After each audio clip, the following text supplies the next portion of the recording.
The link. Where do you want it? Should I send it to you and you just give it to people? Yes, please.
already started streaming, so you don't have to worry about it. Okay. Yeah. If you want to check if it's running properly, this is the YouTube page right there. Okay, There's so are you in Chrome right now, or did you go, are you in something else right now? It's Chrome, but for some reason it's not showing that. Oh, okay, got it. Yeah. And Okay, so to toggle, so if I just want to make sure that it's all streaming live, Yeah. how can you actually tell that it's live right now? Is it just because it says Ryan? I don't know. oh yeah, because there's like a minute to 30-second delay. Okay. So yeah. And then if I actually want to watch it live, like if I just want to double check on another device or something. Yeah, I think Monica sent the link now. I don't know. Oh, okay. It might be in the email. Let me check then.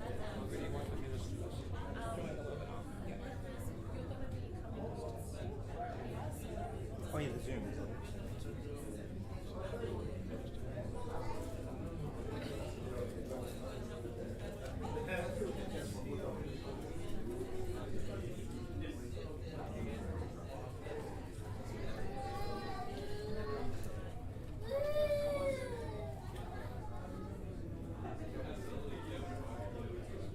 Wait, do you want a mouse? It's fine. It's fine. So really all I need to do is just make sure that the recording, so is it recording as well? Yeah, oh, the camera's recording. Okay, beautiful. So all I really need to do is just make sure the live stream is still running. Yeah. Okay, beautiful. Look, that's not that hard. I'm not great at lots of things, but I'm sure I can do that. Cool. So it's pretty much between Zoom and between Chrome. Zoom's there, Chrome's that one. Yeah, and MBS is where it's streaming from. So this is like the main. Okay, sweet. So really all I just need to make sure is that that mic doesn't turn off. Yeah. And that's it. Yeah, and if you, for whatever reason, if you need to like stop the video, you just click the eye there. Okay. Okay. Let me just have a look at the agenda. It's like a break schedule. So I think it like runs all the way through. So really just at the end I'll just hit off.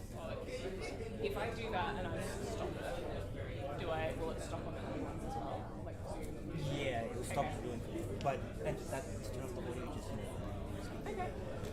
Right, so if you take a break or something like that, I might just the audio so people yeah, yeah. Okay, so Thank you very much. it's pretty straightforward. I will just record that and then I'll hover. Yeah. I'll sit there. If any issues, just like text me. Yeah, no worries. Where are you going to be? At the front there? Okay, sweet.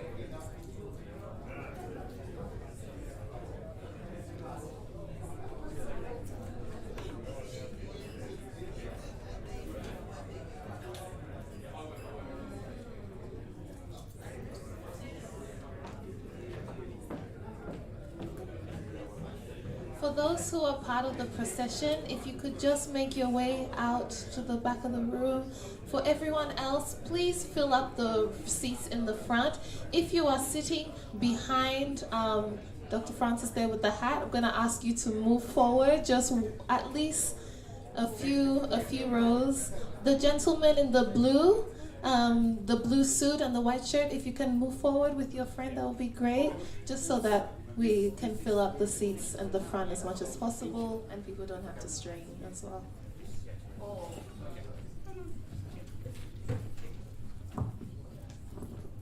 We'll be starting in a couple of minutes, so if you need to use the bathrooms, they're just out the back doors where the green exit is and up the stairs before we begin. Again, for those who are partaking in the procession, just make your way to where Dr. Francis is.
If everyone could please be seated, and we'll a couple of minutes before we begin.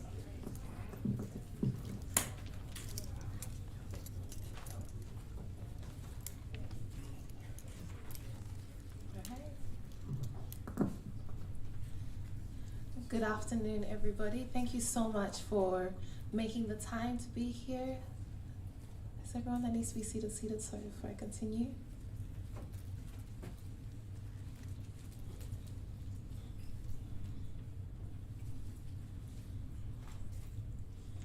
Good afternoon, everyone, and thank you so much for making the time to be here. Before we begin the full event, we'll first start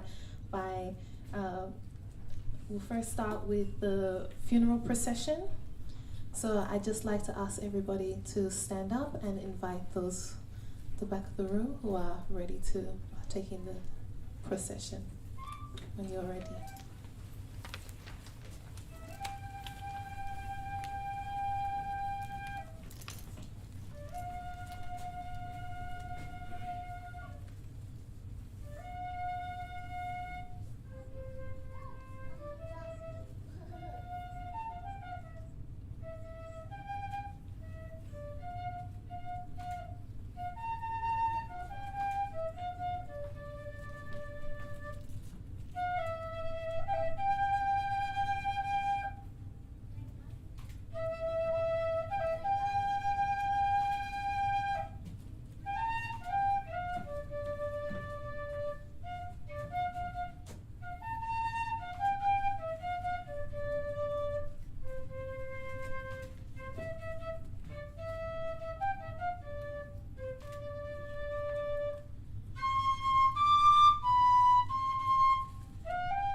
Thank you, Mr. Fred Papov, Ado from One Spirit Africa.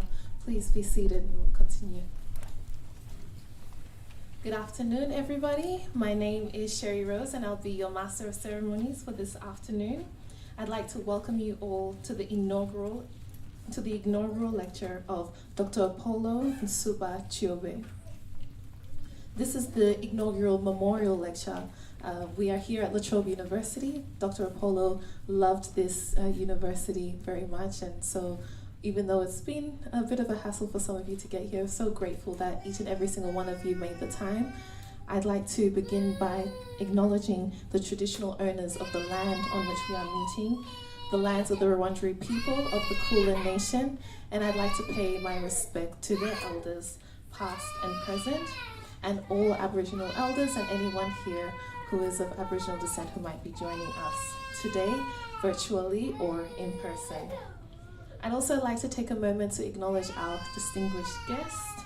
I want to particularly welcome Dr. Apollo's family, the Ugandan community, and all of the African community leaders who have made their way and their time to be here today. And I would like to make a particular acknowledgement of our keynote speaker who will be joining us later today, the Assistant Minister, the Assistant Minister, Foreign Affairs, the Honourable Tim Watts. Thank you for making the time to be here. Just a couple of housekeeping notes before we start. If you could please keep your phones on silent. I know you are really important people, but if you could have your notes on phones on silent or on flight mode, that would be excellent just throughout the duration of the event. And then you'll be able to share very well after the event. Just note as well that there are people as well joining us online. So welcome to anyone who is joining us via the Zoom live stream or via our YouTube live stream as well. Thank you all online for making the time to join us this evening. Afternoon, sorry.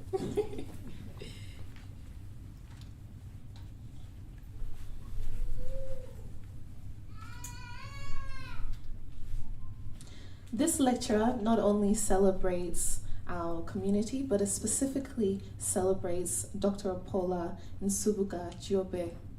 It celebrates his outstanding and tireless service to the African Australian diaspora, multiculturalism, and the Australian-African dialogue and engagement that he championed for over 30 years in his life.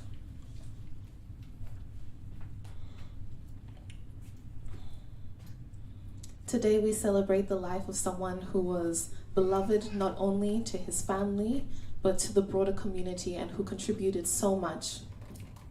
The title of this inaugural lecture is called Advancing the African Australian Agenda, Reinvigorating Australia's Relationships in Africa. We are very honored that this lecture will be delivered by the Honourable Tim Watts, MP, Assistant Minister for Foreign Affairs of Australia. The Assistant Minister will speak about Australia's foreign policy, security, and economic interests in Africa, and what will be done to advance African-Australian relations. Before we welcome him to the podium, I would like to invite Mr. Nick Nsubuga Chiobe, who is the son of Dr. Apollo, to make a few words. He will then be followed by Ms. Sheila Sabanda, the President of Africa Day Australia, Mr. Hailalu Jebra Selassie, who is the Community Chair of the University of Melbourne's African Research and Engagement in Australia Initiative, Monica Forson, the member who's a very active member of our community, as you know, one of the key members who put this event together, and the member of the Victorian African Communities Committee and Pan-African Australasian Diaspora Network. I'd also like to make a special acknowledgement to La Trobe University, who have generously given us this venue to be able to honor and celebrate Dr. Apollo. And I'd also like to acknowledge every single one of the organizing committee, particularly Monica Forson and Dr. Francis, who have put in so much time and energy into bringing this all together. So please, can we make Mr. Nick Nsubuga Chiobe, son of Dr. Apollo, welcome.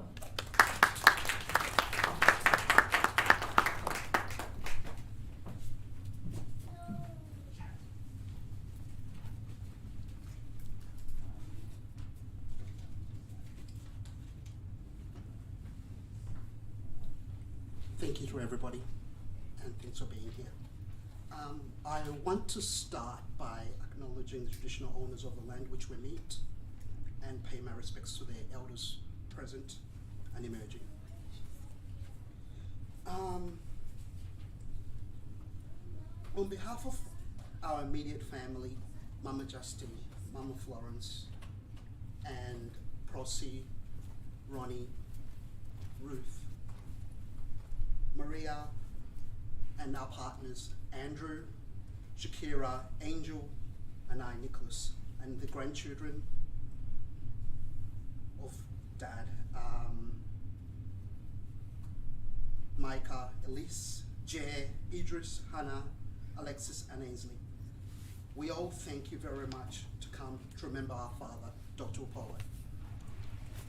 It's very fitting that we meet here today because I have so many fond memories of this place. Dad spent so many hours here. In 1994, he used to have an office over in the Donna White building. He would wear his classic teacher attire, buttoned up shirt, the slacks, the jumper, the blazer. And you'll walk into his office and he'll be greeted with a mountain of printouts on one side of his desk and 2 lots of Malaysian noodle combinations on the other side. And he'll be reading something and he'll look up to you past his glasses. And on this particular day when I walked in, he was reading an industrial relations magazine and he showed me this joke. So, a duck got a job at a farm where the chicken ran the place. The chicken was delighted to have the duck join the crew. He took the duck around the farm and introduced him to everyone. All the farm animals greeted the duck. At the end of the tour, the duck asked the question, "Is there anything I should avoid doing here?" The chicken answered, "Don't cross the road. You'll never hear the end of it." But before others tell you all the many things that Dad did, I would like to share our family story. Our Australia story begins with my father, who left Uganda in 1984 for a short course in industrial relations for 1 year. Following he returned back to Uganda, and while he was in Uganda, he came back to Australia in 1986.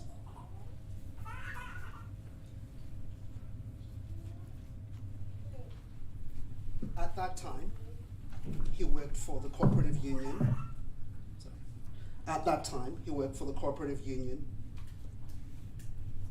And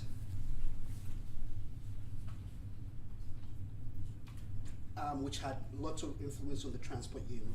However, during those years of study abroad, there was turmoil in Uganda as governments were overthrown and coalitions were formed. The situation in Uganda became hard as some of Dad's colleagues and friends would disappear and never to be seen again. So Dad chose to put his efforts into his studies and did not return to Uganda, where he had left us, his young family. So to stay in Australia, the only thing he could do, he extended his studies to a PhD program, which was now unsponsored. He worked odd jobs at night to pay for his PhD program and send money back to us, his young family. Years later, just before he completed his PhD, his application to allow us to join him in Australia was approved. At this moment, he juggled work, study, family, study, work, study, family, and where he must have realized the plight of his fellow migrants. He saw decision makers were considering views of the Chinese, the Greeks, the Italians, the Vietnamese, but the African communities needed to be represented. So he set out to make this his life's passion. And my God, has it been his passion. Throughout our childhood, we traveled to Endeavour Hills when Dad and Aunt Teresa would spend weekends writing up grants, projects, and so much work. We travelled to Sydney to spend time with Uncle Johnson, and they will discuss how they make the situation in Australia better for their children. I would spend time in Uganda, Kenya, Nigerian independence dinner dances.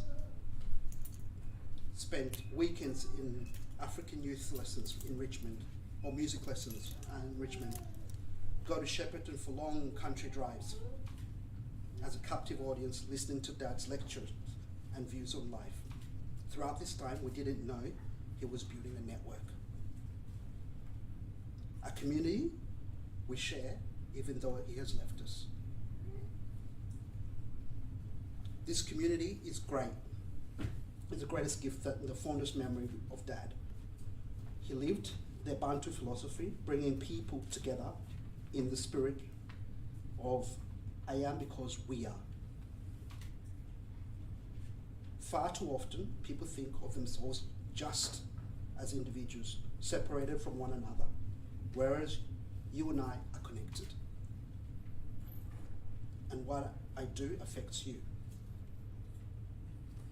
When you do well and spread out the humanity, I do well. In this case, it has spread across Kingsbury, Bundoora, Melbourne, Shepparton, Victoria, and it's touched the whole of Australia, bridging the gap between Africa and Australia. I thank you very much for coming today. And my family is very grateful that you have come to remember my father. Thank you.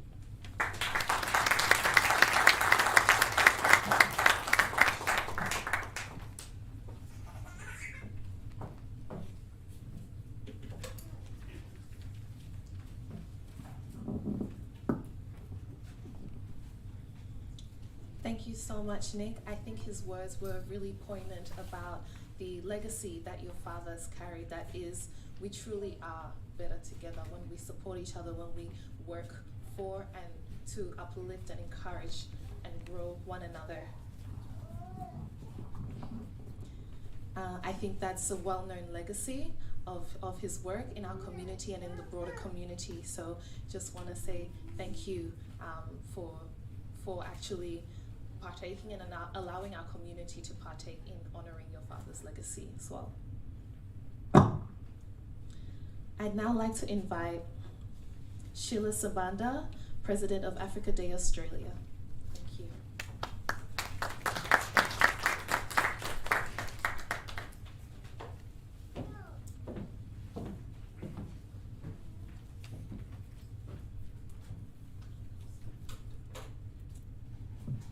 Good afternoon, everyone.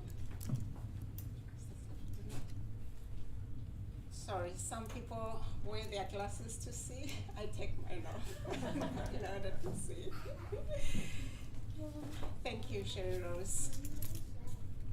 I'd like to begin by acknowledging the traditional owners of the land on which we're meeting today.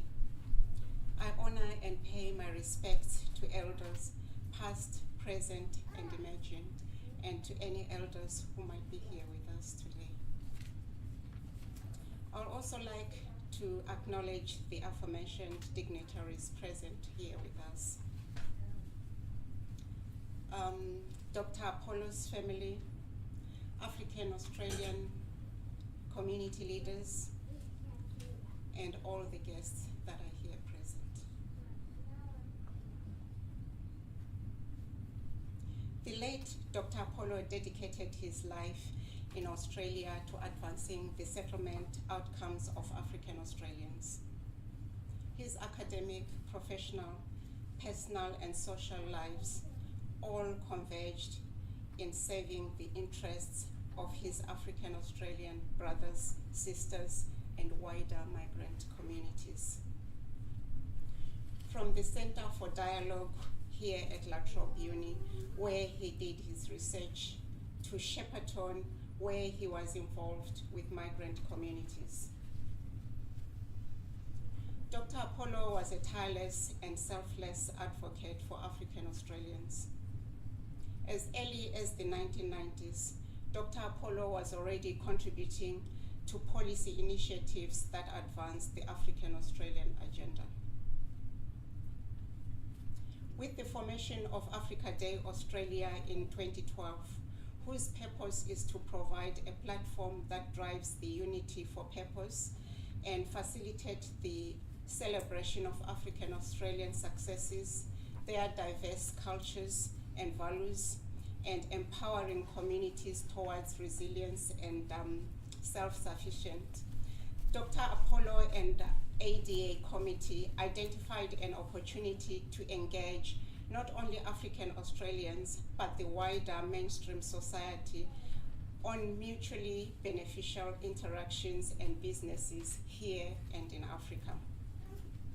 He called it Advancing African Australian Agenda, which we affectionately call Quadruple A within our organization. And the focus for today's memorial as well. This forum became one of the important ADA activities to look forward to.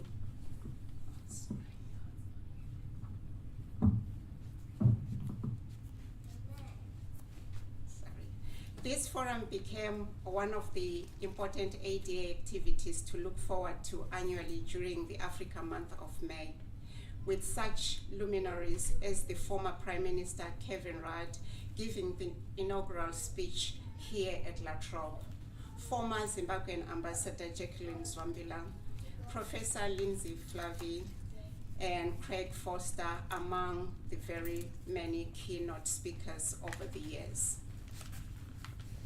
Dr. Apollo was always full of ideas, and at times, some of his colleagues at ADA would remind him that his brilliant ideas would gain traction if they are relevant to immediate everyday needs of the local African Australians. But as always, he had a bird's eye views of issues. Moving forward, Dr. Apollo's lecture will be incorporated into ADA's May Forum's events as a befitting tribute to his outstanding contributions. Thank you.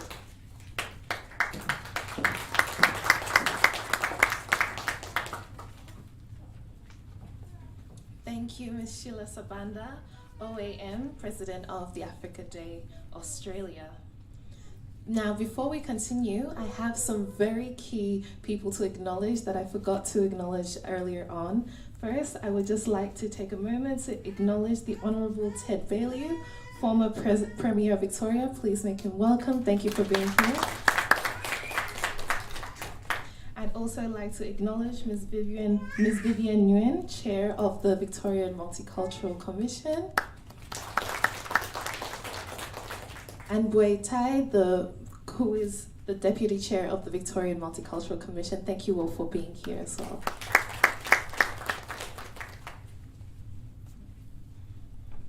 I'd now like to invite the Honourable Ted Baillieu, AO, former Premier of Victoria, to make their remark. No? Oh. Sorry, okay. I'd now like to invite Dr. Steve Rometse, who will be speaking. Thank you.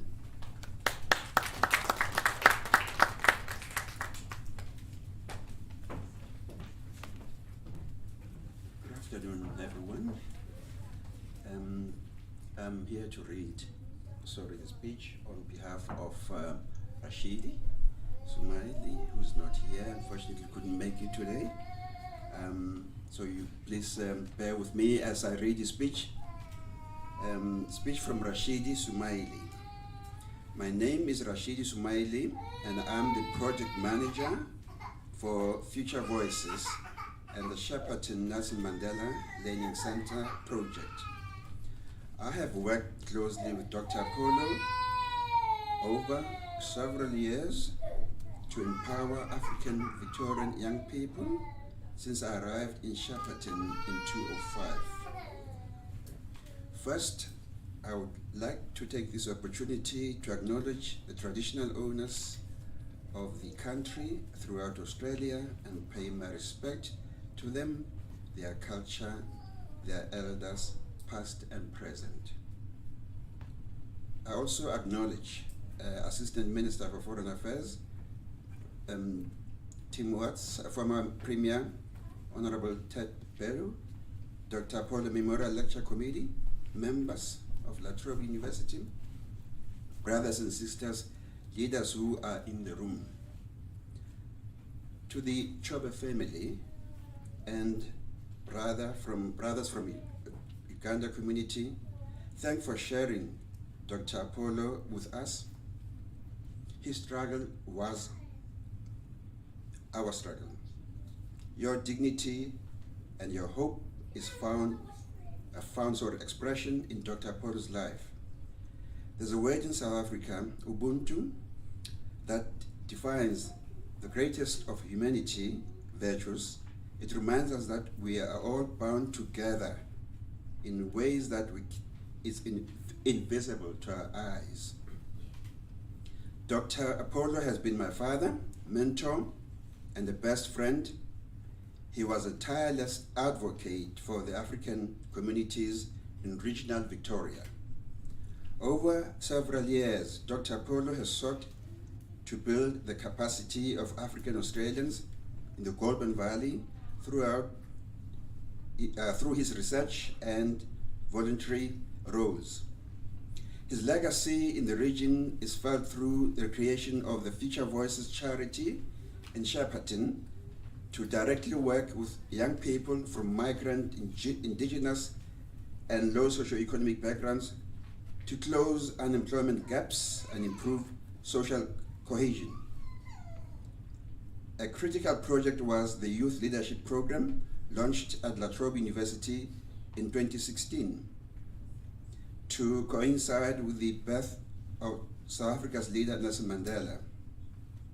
The program has since developed into an annual summit for young people across schools and educational institutions in the Shepparton area with the support of Center for Optimism, the Galawa Foundation, Rotary International, different consulates and embassies located in Australia.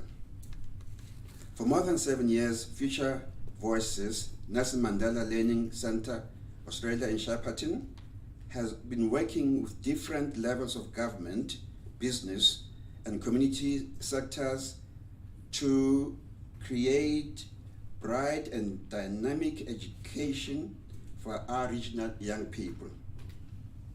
We have been providing meaningful partnerships for employment, diplomacy, continuous learning and support, cultural orientation, improvement to social inclusion, teaching, experiential learning, and contributing to the changing regional needs for new arrivals, and mainstream community in the region.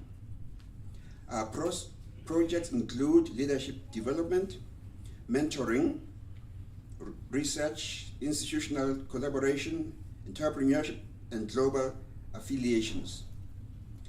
Future Voices Nelson Mandela Learning Centre Australia is well placed with international links already, not only the Nelson Mandela Foundation in South Africa, as well as the African Union, the Pan-African Pacific African Diaspora Network, the Universal Peace Federation, which has a United Nations observer status, Emotional Wellbeing Institute Geneva, many international embassies, foundations, service clubs and organizations.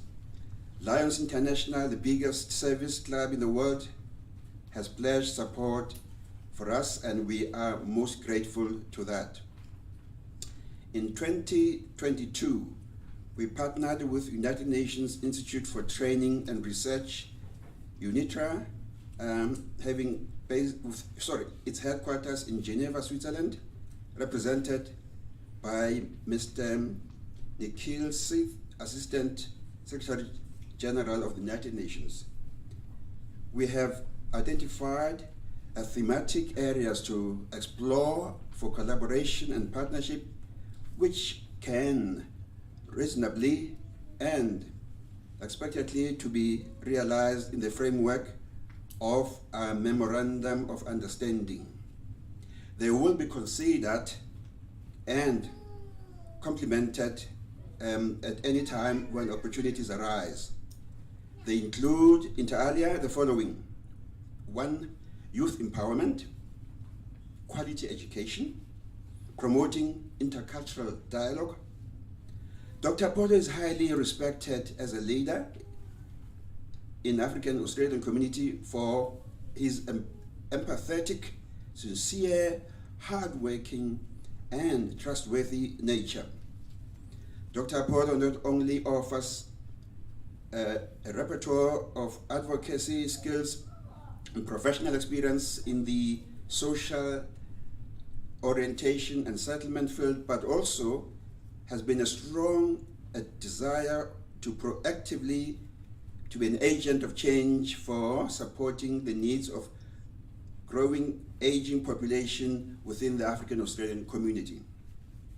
Dr. Apollo taught me the power of action, but he also taught me the power of ideas, the importance of reason and arguments, the need to study not only for those who you have agree with and establish Victoria, and to establish the Victoria Hospital, DRC project, and Australia Learning Center in Democracy, Republic of Congo.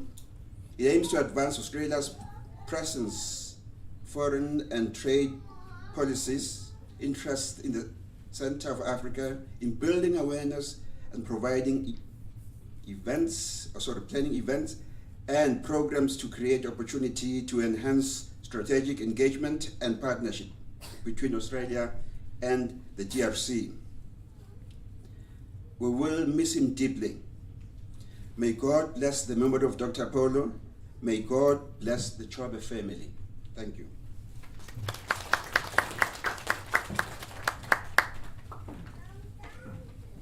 Thank you, Dr. Steve Rametse, who was delivering those words on behalf of Mr. Rashidi Sumaili, who couldn't be here today, is based out in Shepparton, and again, evidence of the brilliant network of community, the web of community that Dr. Apollo built over his life's work.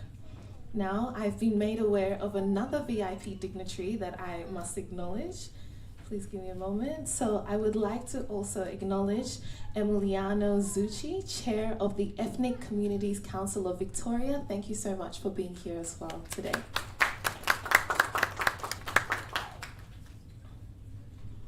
I'd now like to welcome Mr. Hailalu Jebre Selassie, OAM, who is Area Community Chair at the University of Melbourne. Thank you so much.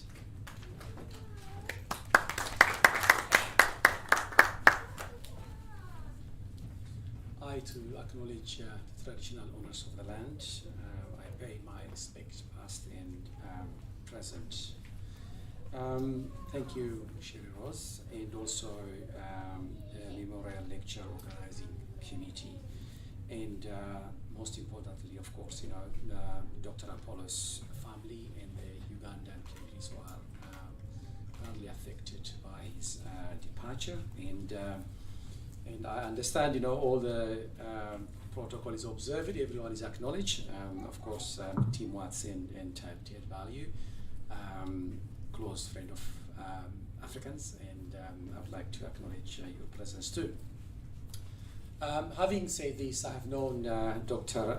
Apollo more than 25 years and worked in different capacities, including we were committee together in several areas. The first one was, I remember, the Victorian Settlement and Planning Committee. This was a while ago, looking at the settlement integration of recently arrived migrants here in Victoria.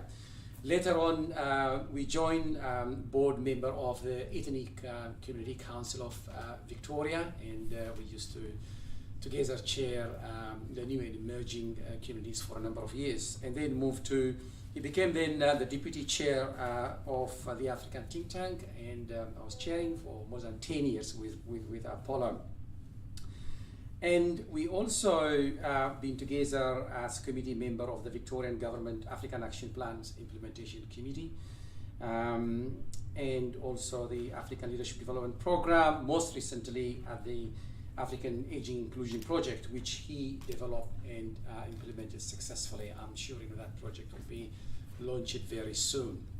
Dr. Apollo was a humble and diplomatic person who advocated for the African communities and the community's agenda when he attended meetings or representing any organizations. He played a critical role in organizing major conferences such as the African Australian Resettlement Conference held at the University of Melbourne for a number of years. Particularly, I mean, as most of you know, Dr. Apollo is a very detailed person. He was setting up how workshops are run and who's speaking after who and what who's going to say, and from which angle, what sort of questions might be arise, and how we are going to respond, that sort of stuff. So he's absolutely fantastic in that space. He was also open for new ideas, challenges, and opportunities. African-Australian relations is one way of working together. I mean, his in-depth knowledge in settlement integration was really absolutely fantastic. Arguably, he's, I think I can say, the first person who published that very detailed research about the African-Australian resettlement in Victoria. It was done, I think, La Trobe and launched it, and I attended that launch as well. That was a long time ago. At personal level also, I used to talk to Dr. Apollo almost on a daily basis. So not only just me, but my household also knows Dr. Apollo very well. Most recently, I must say, I said to Dr. Apollo, you're involved in too many organizations, so you need to step down. So you need to reduce in your involvement. And Dr. Apollo said to me, no. Even at the time when he was sick, and I said to him, Dr. Apollo, your committee, he involved in several committees, and just he was so passionate in advocating on issues which matters and affecting the African communities at large. And most importantly, I think I'll say this, Dr. Apollo was a man of integrity, selfless advocate, and a good and reliable friend. For those young people who attend Dr. Apollo's memorial lecture, I think it's really important you need to know and acknowledge that so many African Australians like Dr. Apollo fight for you to access equal employment and opportunities in this country. I can say Dr. Apollo was one of those person who involved for the African Australian Leadership Development Program. He played a critical role in that development, and I can say proudly from that program we developed, I think we graduated more than 250 African Australian leaders here in Victoria, and some of the achievements come out. For example, I can say Fred Alali is here and doing a wonderful job in the African Music and Cultural Festival, which came out from the African Development Program, Leadership Development Program. So I think Dr. Apollo played really a major role in that space as well. So the other stuff is particularly in relation to employment. Dr. Apollo was so passionate about employment, underemployment, because there are many African Australians came to this country with qualifications and experiences but unable to gain employment. And with that idea, I think we pushed a lot about different initiatives, and the one which you know very well about, the NAB program, for example, the African Inclusion Program, didn't come from anywhere. It came out of from that the African Resettlement Program as an idea, later on developed and articulated and delivered, I think, hundreds of African Australians professionals in access for employment. So Dr. Apollo, we shouldn't forget, he played a critical role in that space as well. So I think, having said this, I think it's really important today when we are talking about his departure, his passing, but also he left a huge legacy, and particularly for the young people to follow, to step in and play a critical role in that space. So I am really, I can say, privileged to know Dr. Apollo, and I would like to acknowledge his excellent work for the community, and also acknowledge everyone here today to participate in this lecture, and thank you very much.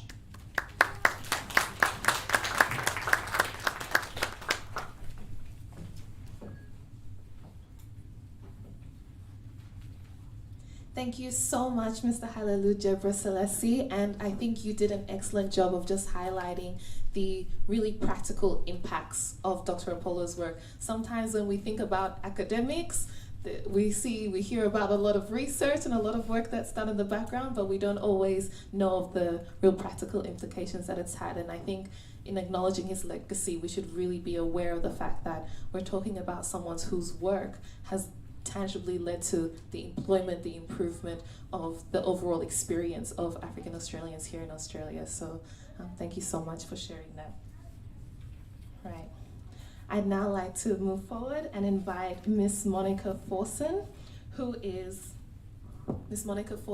a member of the Victorian African Communities Committee and also the Pan-African Australasian Diaspora Network's lead for humanitarian affairs. So please make her welcome.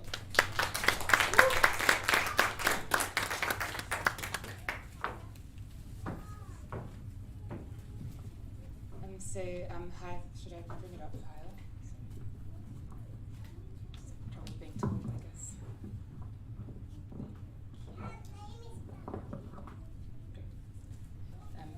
Hi everyone, it's an honour to be here today and to talk about my mentor, Dr. Apollo. Like others, I'd just like to acknowledge country and the traditional custodians of the land and pay my respect to their elders past, present and emerging, but also to elders here today. As you're probably beginning to understand from the reflections from the people that have spoken before me, Dr. Apollo, while short in stature, but I'm also very tall, he's a giant in the African Australian community.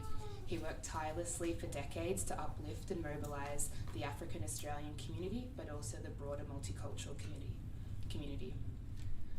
I was very fortunate to meet him a little over 10 years ago when we were on the Africa Day Australia committee.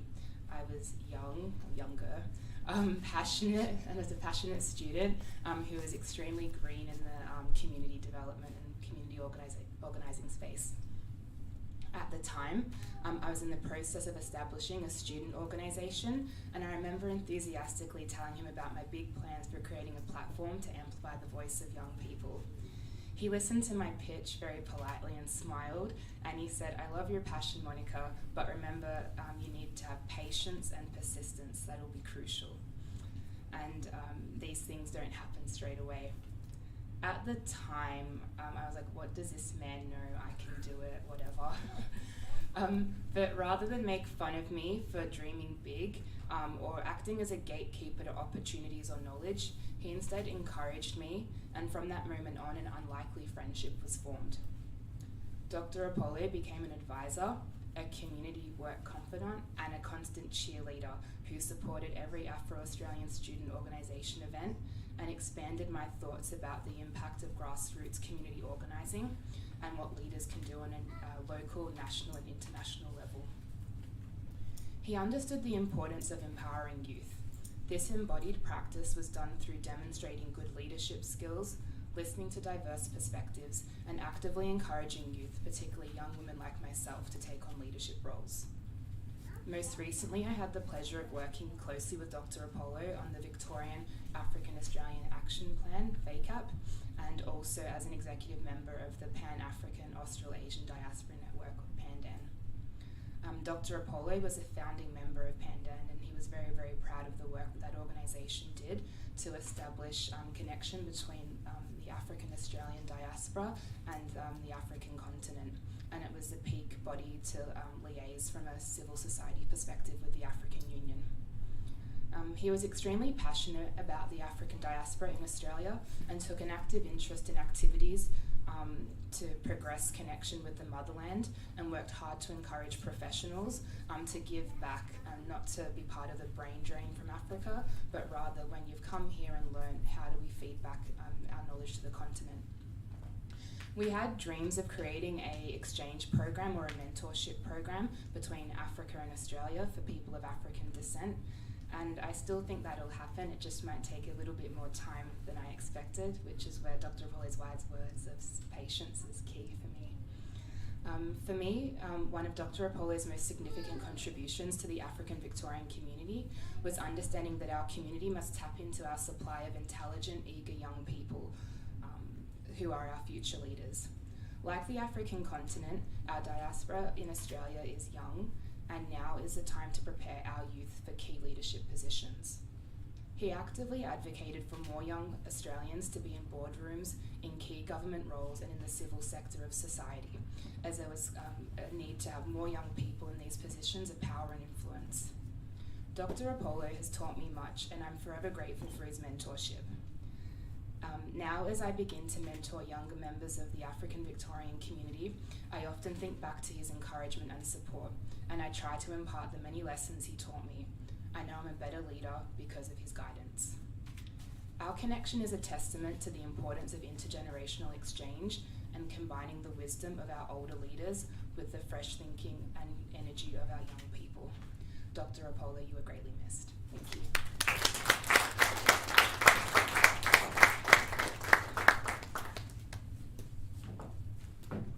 Thank you so much, Monica, for bringing that perspective. I, like Monica, has also had the privilege of engaging in some of the work that Dr. Apollo was able to establish through Pardon, and like she said, that intergenerational exchange and the importance of building up our youth was something that he was so impassioned about, and we're really seeing the fruits of that through your leadership, even in participating in organizing this. So thank you, Monica.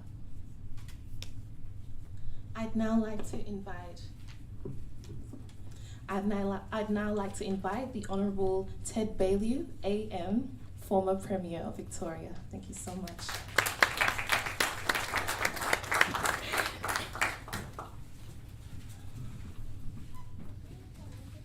Thanks very much, Sherry Rose, and it's a great honour to be here and have an opportunity to speak about Dr. Apollo. And I thank the family for that opportunity. He is obviously a huge character, but can I commence just by acknowledging all of those past and present, including, of course, our Indigenous communities, whose love of our land, whose care of our country, whose connection to our state, our city, to this university, and to this community have provided us with the most extraordinary legacy. A legacy we should always treasure. And I acknowledge in particular Nick and the family, Minister Tim Watts, my friend Halul, Sheila, Monica, all of those who've spoken, and all of you.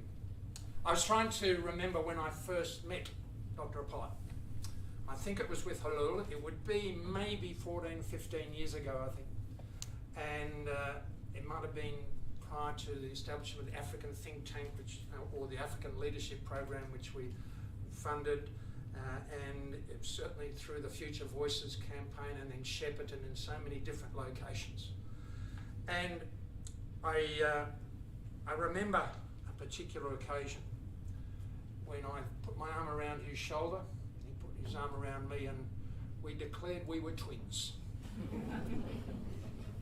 Not because of our genetics or our shared experience or our shared past, but because we had a really positive view about the needs of and opportunities of the African Australian community now, and about the role that African Australians would play in the future. And he's always been great to deal with, always been a force in this exercise. And may I simply say up front, Dr. Apollo was a very, very great Australian, a very, very great Victorian, a fabulous advocate for the African-Australian relationship and for the needs of the African-Australian diaspora. Fair to say, we hit it off early, and whenever he asked, I said, if you ask and I can, I will. And that's all I could really offer him. But it's important to understand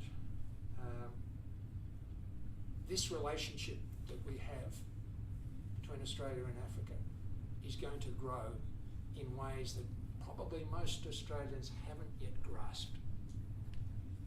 If you project forward to 2050, the world will add, it is estimated, 2 billion people. 1.25 billion of those will come from the African continent. That's 40 Australians. 40 Australians. And there'll be a strategic shift to the Indian Ocean region because most of the rest of that population growth comes from the corridor from South Asia through to Indonesia. Australia is poised to play an important role in that. And I think Dr. Apollo understood it. We talked about it a lot. We talked about the opportunities, the contribution the diaspora make here, and the contribution they will make in the future. And we talked about what he advocated for, multiculturalism in Victoria. What a blessing it is for all of us. What a blessing it is for this state. We talked about regional Victoria, the diversity in regional Victoria. And he's embraced it personally through the Shepparton and Golden Valley region in particular. We talked about the issue of standing out in a crowd and the fact that some are fearful of standing out in a crowd. My experience is relish that. Relish the standing out in a crowd. Use it to the community's advantage. And we talked about the importance of the diaspora engaging with civic life, engaging with politics, engaging with politicians. And I've said to Halul and others over the years and to many African community groups in Victoria, please, if you see me in the street, come up and say hello. I'm not scary. Tim's not scary. We need to normalise that engagement. And one of the great things that Dr. Apollo has done is contribute to that normalisation of civic engagement and the relationship of this growing and vital community. And we are blessed to have that. And we talked, of course, about facilitating that engagement. And there are so many organisations he's participated, so many acronyms that none of us can remember what they mean. But we have his conviction and the heart he brought to it to assure us that it's the right way to go. What an impact he's had. His research, the endless research papers he's had here. And as I said before, Australians have got to catch up. Australians have a lot of catching up to do. But there's this incredible opportunity for this community. The research, making it easier for others who've arrived here, making it easier for others to participate in that civic life. Leading, showing others how to lead, showing others that it's okay to lead, showing others that it's normal to engage, and forever being positive. He was terrific at being positive. Now, if he was here, sadly we've lost him, but if he was here, he would say, please, someone else pick up this torch. this torch is vital to Victoria's future. Not just to the diaspora's future, but to Victoria's future, Australia's future. And it is a torch which I describe as quintessentially Victorian.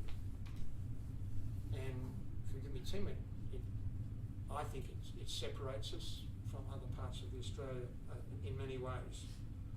It's a torch which is steeped in multiculturalism.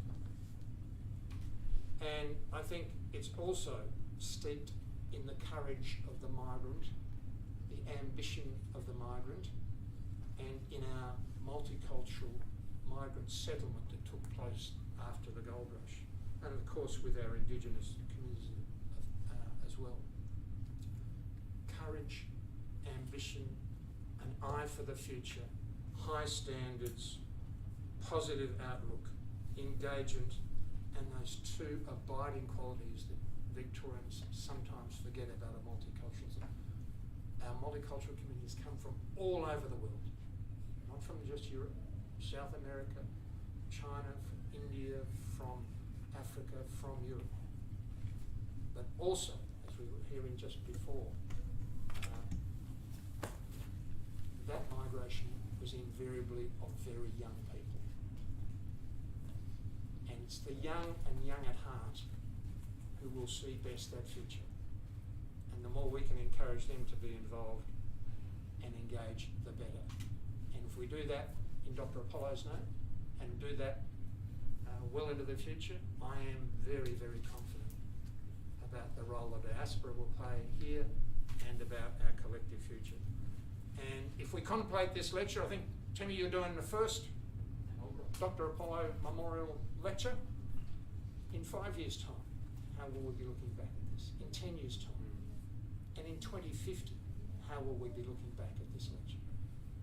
And there will be young people giving the lecture in 2050 who are not with us yet, but they will look back at this and say, what a legacy.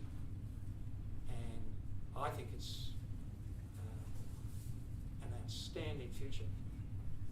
I wish I was young enough to participate in 2050.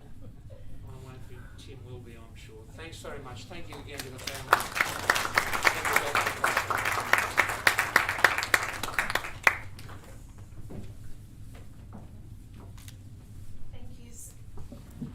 Thank you so much to the Honourable Ted Baillieu, AM, who is the former Premier of Victoria.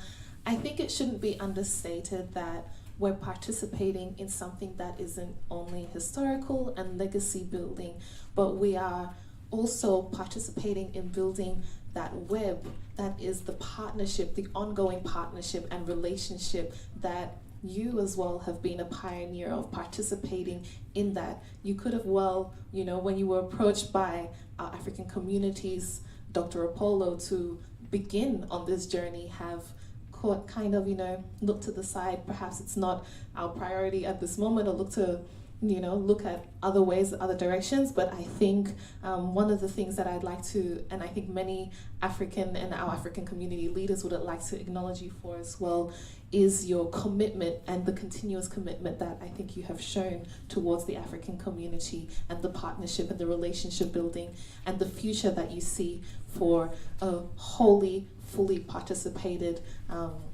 group of people, not just a new and emerging migrant group of people, but people who are meaningful and contributing to Australia and Victoria and the multicultural fabric that builds this country. So thank you so much.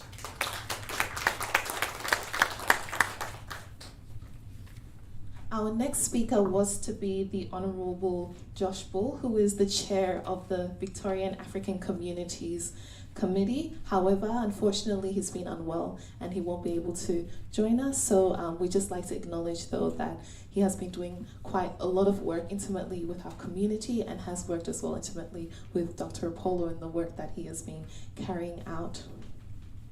So without further ado, the reason we are all here, or part of, I would now like to welcome the Honourable Tim Watts, MP, Assistant Minister for Foreign Affairs of Australia. And I'll give a little brief about his bio before we welcome him to the stage. Tim Watts, MP Assistant Minister for Foreign Affairs of Australia, is the federal member for Gellibrand in Melbourne's West, one of the most diverse and dynamic areas of Australia.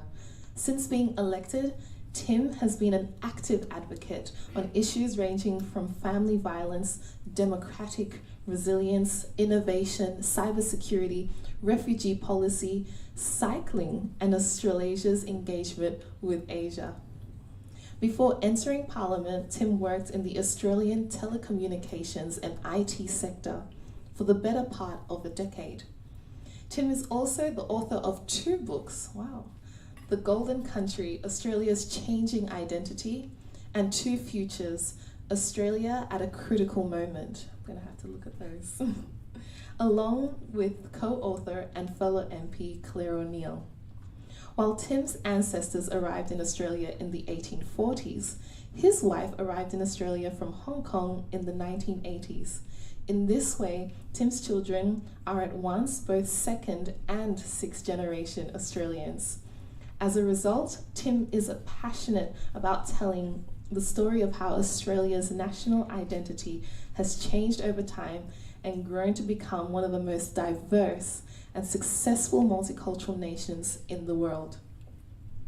Following his recent trip to Morocco, Ghana, and South Africa to advance Australia's foreign policy, security, and economic interests in Africa, Tim will speak on the topic of advancing the African-Australian agenda, reinvigorating Australia's relationship in Africa. Please make him very welcome for this inaugural lecture.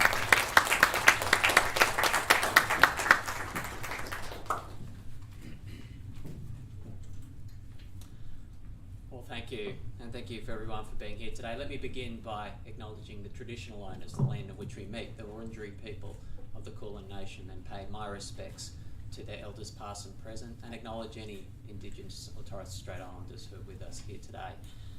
And let me take this moment to reaffirm my commitment as a member of the new Albanese government to the full implementation of the Uluru Statement from the Heart, Voice, Treaty and Truth. I have a very long list of acknowledgements. And it is a great honour for me to share the stage with some of the speakers we've heard today. But I believe that Australian multiculturalism works best when we learn from each other. And there's a protocol that I learnt on my first parliamentary trip to Africa, to Kenya in 2018, that I've been trying to get adopted in Australia since. And that's to say, all formalities observed. I think this is a practice that all Australians can learn from. But let me just pay particular tribute to Nick. That can't have been an easy speech to give, Nick, but you did your father proud.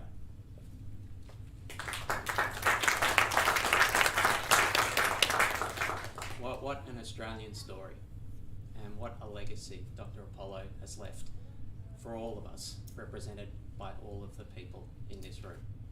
Thank you for honouring that legacy for us all here today. So I'm very honoured here to be giving the inaugural lecture.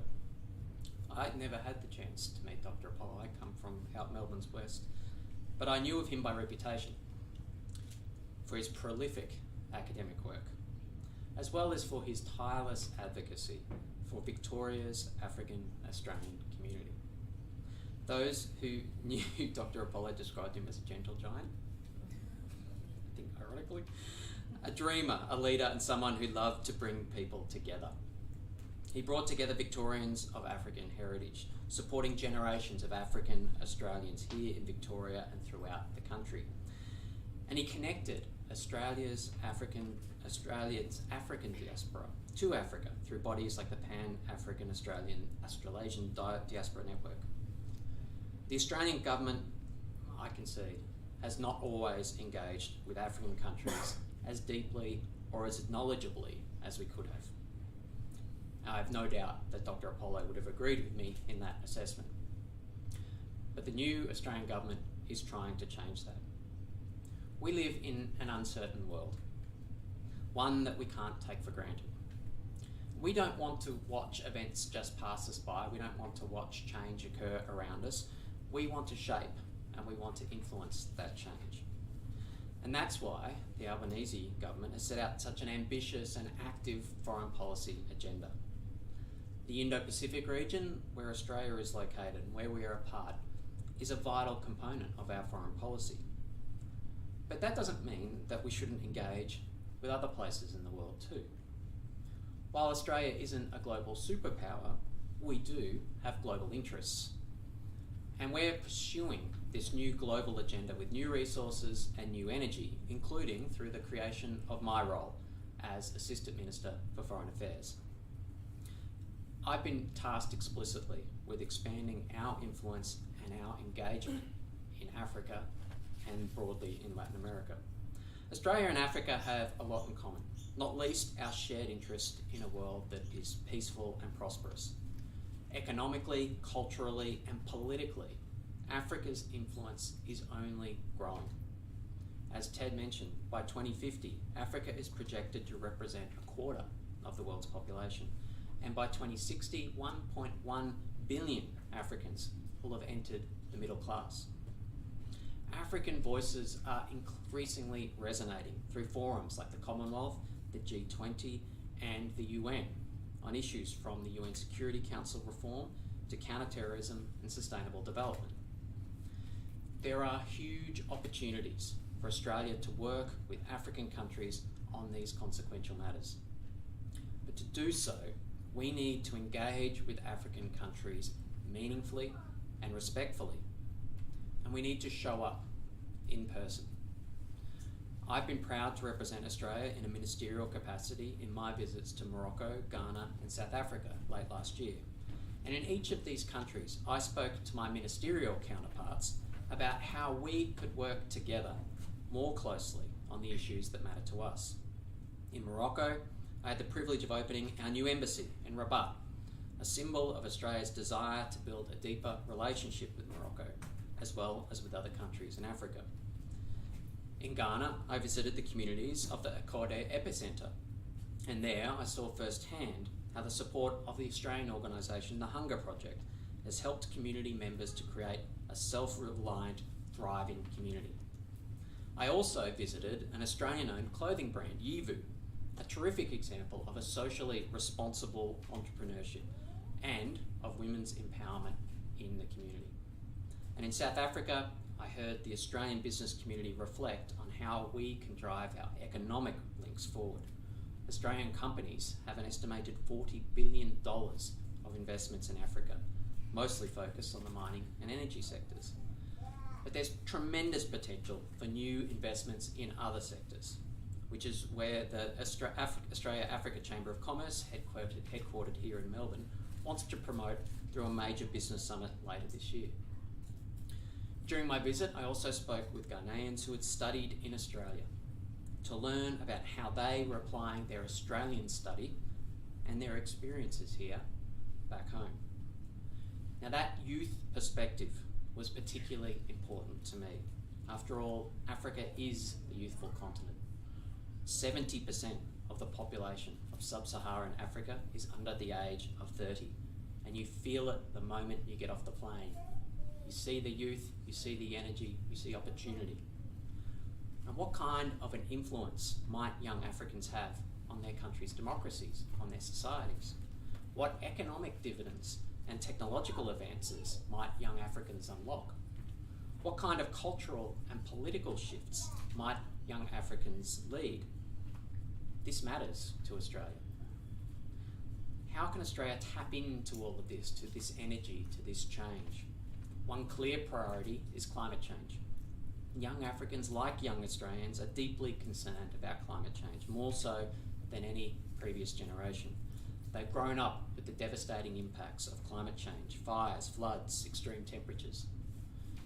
A strong national record on taking climate change seriously is the price of admission for being taken seriously by this new generation in Africa and around the world.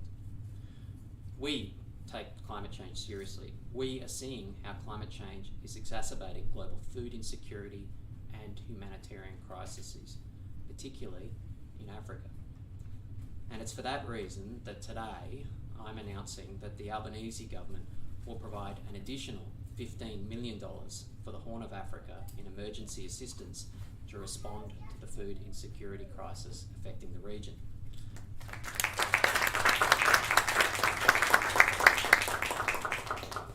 This extra alongside an additional $5 million for Yemen and $5 million for Pakistan. This additional $25 million will go towards providing food, water and other essential support delivered through Australian and local NGOs, the International Committee of the Red Cross and UN partners. And this builds on the $232 million already provided to the World Food Programme since 2021, assistance that I've seen firsthand having an impact on the African continent in the WFP program in the Kakuma refugee camp in northern Kenya. And financial and technical assistance to countries in our region to help make their food and agricultural systems more resilient. We've also developed an Earth observation platform, Digital Earth Africa, which is coordinated in South Africa. Decision makers in Africa, from farmers to government officials, can use Digital Earth Africa to monitor the impacts of climate change for crop mapping, for urban planning, for water conservation, and for disaster management. Beyond our commitment to climate change, we're a country with a thriving, diverse, young African Australian diaspora. I'm proud to represent so many of them in my electorate in Melbourne's West. So there are opportunities in encouraging the youth entrepreneurship already abounding in Africa and nurturing existing business links between our countries. In my capacity as an MP, I meet so many of these dynamic young African Australians every day. 2/3 of the community in which I was born was either born overseas or at least have one parent born overseas. And this matters. As our Foreign Minister Penny Wong has said, when Australians look out to the world, we can see ourselves reflected in it. Equally, the world can see itself reflected in Australia. This is an asset, an element of our national power that few countries around the world can match. African peoples have been a part of the story of Australia for centuries. I think of Fanny Finch, a London-born businesswoman of African heritage and the first known woman to cast a vote in an Australian election in 1856, 50 years before women were granted the right to vote. Now, in the end, the vote wasn't counted, but what an act of courage. Today, there are almost 500,000 Australians of African heritage, and my community is home to one of the largest African Australian diasporas. And, not to be biased, but I think one of the best.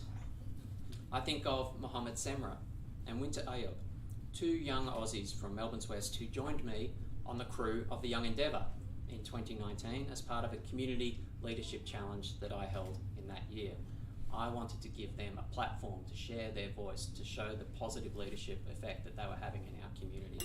And they spoke to me and other federal politicians to tell a different narrative to the stories that we were hearing about their community in the newspapers at the time. And I was really pleased to see this year that when Mohammed was nominated for Young Australian of the Year. Or I think of lawyer and human rights advocate Nyadol Nguyen, who works tirelessly to protect the rights of marginalised communities and empower migrant and refugee women. Or other African Australians whose journey I followed closely this year, like Aware Mabil, this year's Young Australian of the Year. My kids and I were glued to the screen when Aware took the final penalty kick for the Socceroos last year, qualifying us for the World Cup. But Aware also co-founded Barefoot to Boots, which supports refugees living in refugee camps and their neighbouring host communities. And I was really proud to be able to deliver a shipment of football equipment and support equipment into the Kakuma refugee camp when I visited there in 2019, donated by members of our community, Australia, engaging directly. People like Australians, like Mohammed, Winter, Nyadol, Aware, help make Australia what it is. And they remind us of the many ties that bind Australia and the countries of Africa. We have a clear opportunity. If we continue Dr. Apollo's work and take the initiative to invest in our own communities and in our relationships with African countries. One obvious asset that Australia can provide to the youth of Africa is education. That might look like the traditional model of tertiary study, like the path that Dr. Apollo took back in 1984 when he first came to Australia from Uganda to complete his diploma. Given the scale of demand though, this will also require our higher education institutions to find innovative and creative ways of expanding their educational opportunities. Hopefully there are some La Trobe administrators in the audience today taking notes. The opportunity is enormous if we can adapt our educational models to meet it. Now, of course, African Australian diaspora communities have been involved in the work of building relationships between Australia and the continent for a long time. You've helped make new migrants feel at home. You've been a friendly face and a source of knowledge for students who've travelled far from home to take up exciting education opportunities here. You've helped Australian businesses navigate their way through new markets with Africa. And I know that you'll continue to uphold Dr. Apollo's legacy, using your skills, your connection, and your knowledge to bring us closer to African countries and communities. Now, a word that I've heard a lot in relation to Dr. Apollo, indeed it was used in the speeches earlier, was the word Ubuntu, humanity, or I am because we are. Dr. Apollo's life work embodied this philosophy, supporting and uplifting communities in Shepparton, across Victoria, across Australia, across the world. I know that his work and life touched so many lives, including so many lives in this room today. I'd like to assure you that Dr. Apollo's work advocating for stronger relationships with African countries has been heard by the Australian government. We are working to reinvigorate our relationships with countries in Africa, and we'll keep on listening to you, to the African Australian diaspora communities, and to our African counterparts internationally, to build a fairer and a better world, one that Dr. Apollo would be proud of. Thank you.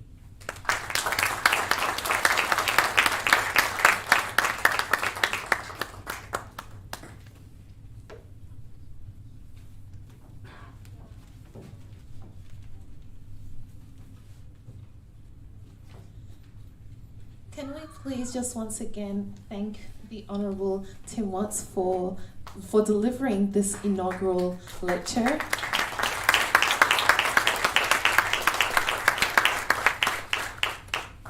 I think it should be highlighted as well that you've recently returned from a trip, as you've detailed some of what you experienced and partook of during that trip from the African continent. That's not something that, historically has been a primary agenda of Australia's national foreign affairs policy. I think that it's really significant that we understand that the bridge that is being built is one that is going to have lasting positive ramifications for the Australian community, for the diaspora community of Africans here, but for the communities that we see on continental Africa. And I think that's something Dr. Apollo and his family should know, would be so proud about partaking in that and starting that. So thank you so much for your commitment.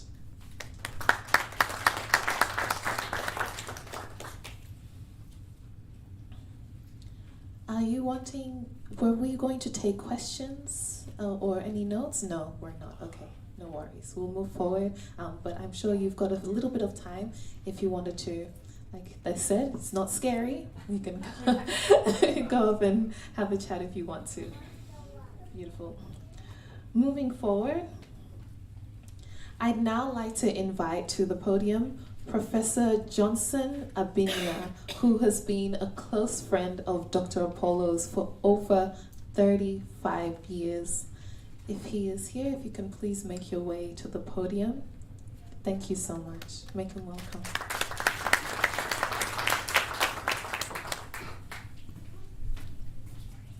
Thank you.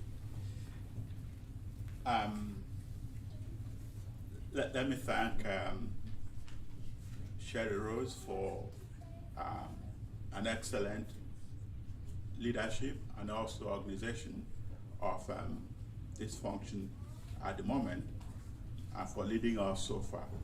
I will like to pay my respects to the traditional owners of this land, and also acknowledge elders past, present, and future, and those who are here with us as well. I'd like to do one more thing as a La Trobe alumni.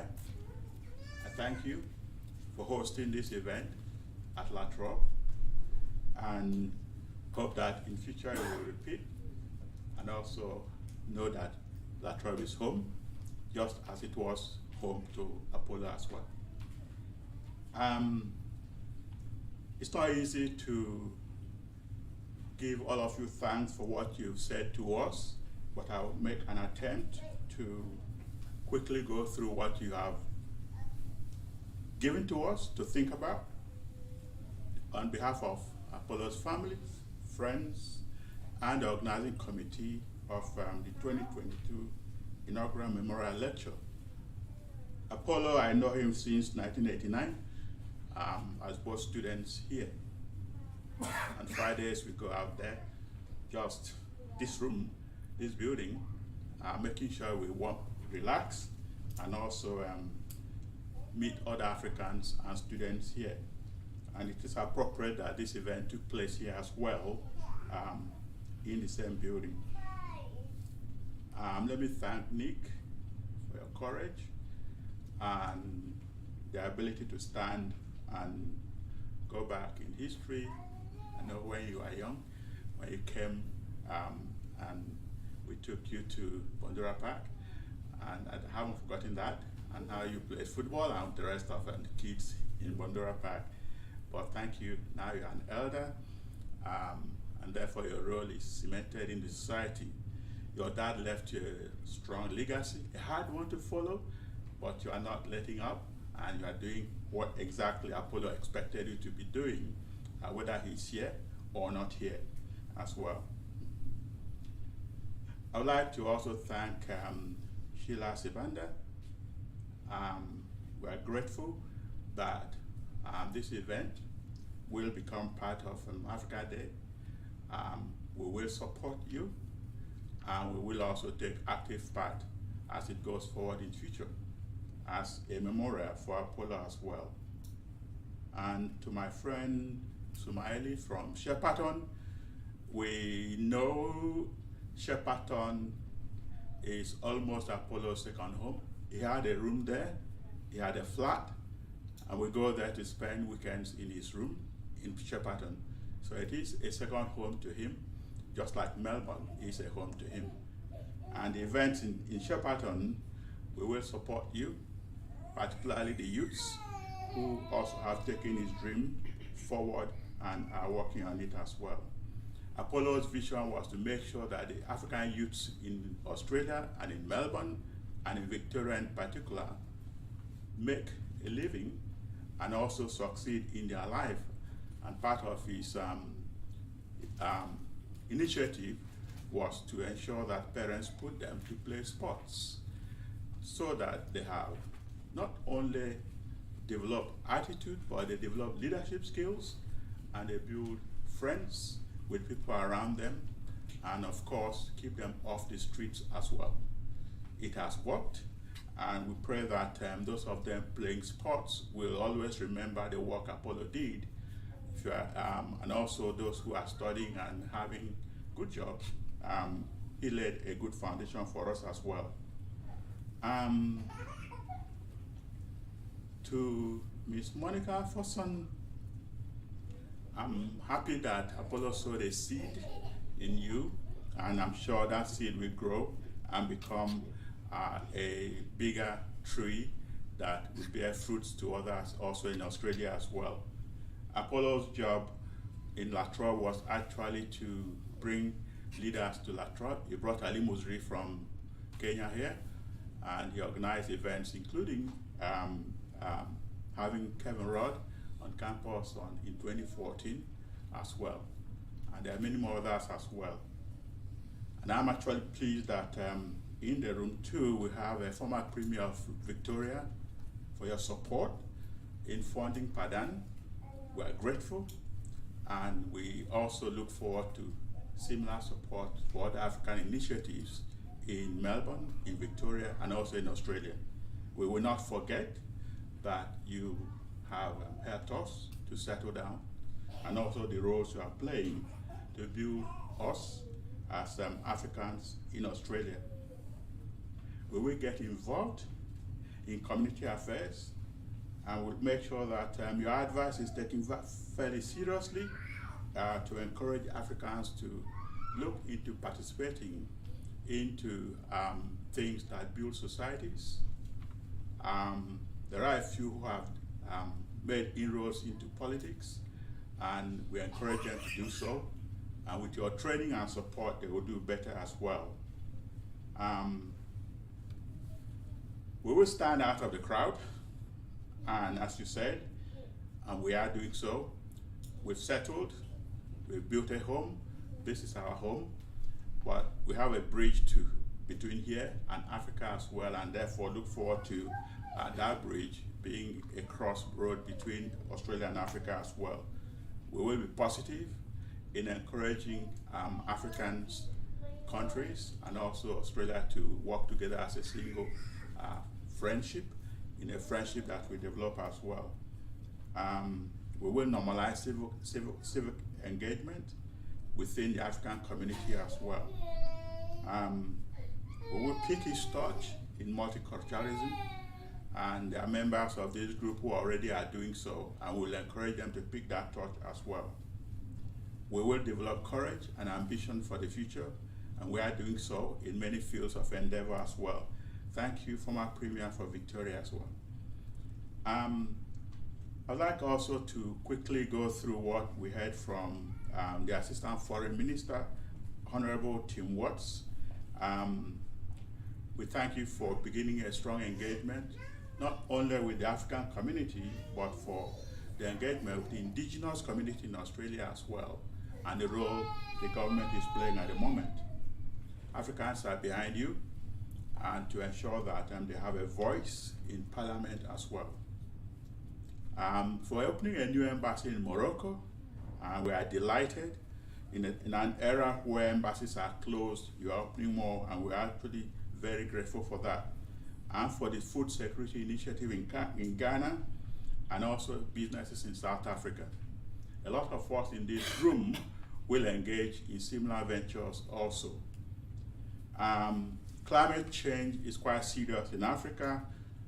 Most of Africa is dry, a few rivers also, but we pray that Australia will invest more in the continent, in the area, because now the middle class is large, is growing, they know what to do, they're ambitious as well, and they are going to be there for you and for Africa to ensure that they handle climate change in a modern fashion and make it possible for both continent and also Australia to benefit from it as well. We will continue Apollo's work as well. Apollo had two dreams, which he shared with me a month before he passed away. One is the aging problem of Africans in Victoria and also Australia in general. We will not drop that as well. He also had a dream to make sure that we have a place as Africans in Australia where we can play games, crossbreed, and share cultural music and events as well in a single place that we can all go to and feel that if you go to Melbourne or Sydney, that is African home, you can go there and have a good time as well. There are new markets being developed in Africa in education. There are going to be new universities in Africa from Australians here. I know of 2 initiatives that are happening, so you will have Australian educational systems being exported to Africa with Australians as well. I'm going to quickly finish and therefore thank everyone who has come this afternoon to this occasion, and to wish you well. Remember, we will not forget what you have told us. We will work on them as well. It is my hope that the future of Australia will have more Africans inside it working hand in hand with Australians as well in all ramifications. Thank you.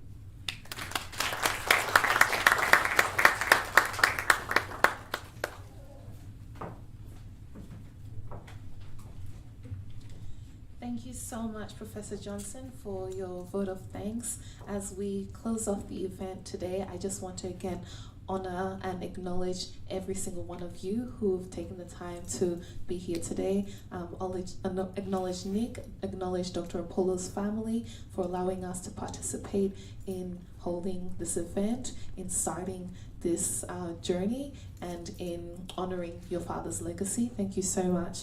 And of course, I would like to honor the Honorable Tim Watts, MP, for being the inaugural speaker at the inaugural 2023 Memorial Lecture for Dr. Apollo and Suguba Chiobe. So thank you so much to all of you. I would just like to invite Dr.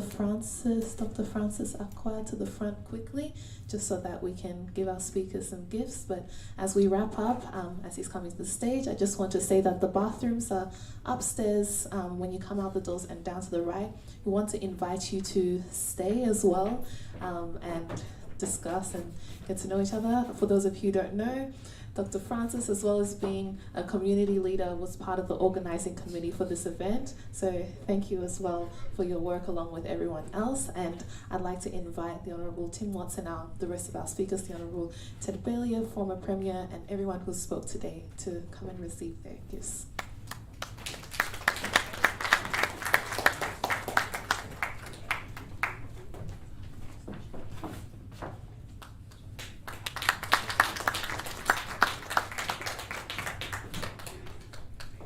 I'd like to invite Nick to the front.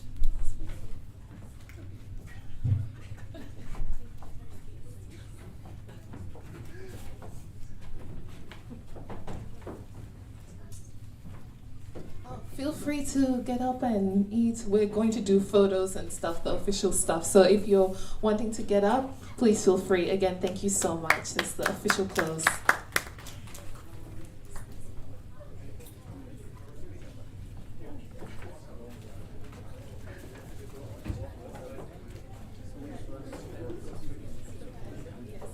There is food at the back. There's plenty of food.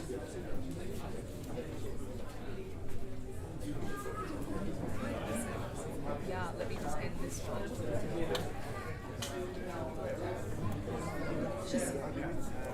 All right, we're going to have a group shot, so if we can please grab. Yeah, no, just the minister, yeah. And the Dr. Apollo's family as well.